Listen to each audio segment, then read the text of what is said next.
saya ada cerita sedikit tentang wajib militer di mana dalam salah satu chapter kehidupan saya harus berada di Israel selama beberapa bulan yang cukup menggugah banyak sisi nasionalisme saya. Jangan melihat dari Yahudi yang dikatakan oleh pemahaman beberapa ahli agama sebagai musuh Islam, di mana di sisi lain agama itu seharusnya tidak punya musuh. Yang punya musuh adalah orang yang mengaku beragama. Itu kata pemahaman-pemahaman yang saya kurang pandai dalam urusan hal itu. Balik ke topik, berada di Israel sebagai manusia atau humankind, homo sapiens, satu spesies kita ini, dan yang beda hanya nation state atau negara bangsa. Israel seperti halnya Singapura, negara kecil minoritas berada di keliling negara besar baik secara populasi maupun sumber daya alamnya. Israel dan Singapura itu negara yang sangat tidak punya apa-apa, namun faktanya keduanya menjadi negara kaya. Keduanya punya kesamaan, ada wajib militer. Di Singapura 2 tahun, di Israel 3 tahun. Kembali ke Israel, anak-anak mudanya sangat kreatif. Itulah impresi sewaktu beberapa kali bertemu dan berdiskusi dengan mereka di kafe, di meja makan. Semuanya kalau berbicara selalu menomorsatukan negaranya. Di Israel sendiri warganya ada yang Kristen, Islam, Davidian atau agamanya Nabi Daud, pastinya Yahudi, dan ras atau sukunya juga beragam.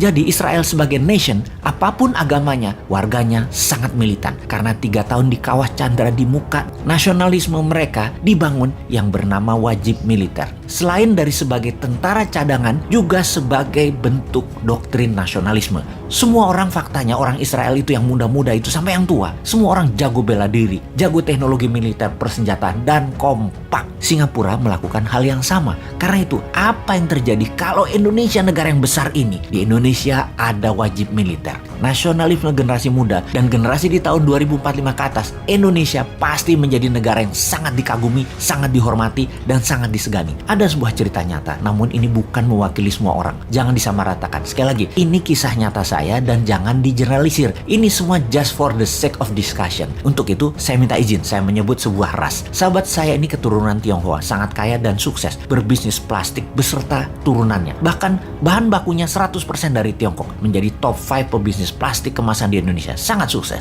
Dia mendukung salah satu partai yang mendengungkan kebinekaan dan sangat setuju, dia garis keras dengan Pancasila. Lalu suatu hari saya lagi makan malam, saya yang dianggapnya berseberangan dalam pandangan politik, di mana dia sangat memuja pejabat-pejabat sekarang yang menjabat karena beberapa mitra bisnisnya yang menjabat itu. Dia mulai bertanya, kalau lu konsep bernegaranya kan beda nih sama yang sekarang. Apa yang lu lakukan kalau ada kesempatan mendapat mandat? Saya menjawab setelah menyelesaikan kunyahan makan malam itu dengan berkata, saya akan adakan wajib militer di Indonesia. Anak lu wajib militer 2 tahun tinggal di Barak. Anjrit, dia tersendak. Waduh, lu bener-bener dah konsepnya. Gue bisa pindah ke Singapura kalau kayak gitu, bro. Gue baru ngeh lu bilang begitu. Karena gue itu kan individualistik. Istilahnya warga dunia deh, world citizen. Kemana ada cuan, ya gue ikut. Kalau lu buat wajib militer, ya mendadak anak turunan gue jadi pada nasionalis. Uang dan bisnis gue jadi di Indonesia doang. Ah, lu gila. Saya lanjutkan. Dasar globalis lu ngaku-ngaku NKRI. Sok-sok teriak kebinekaan buat tantang wajib militer ke anak turunan lu jiper.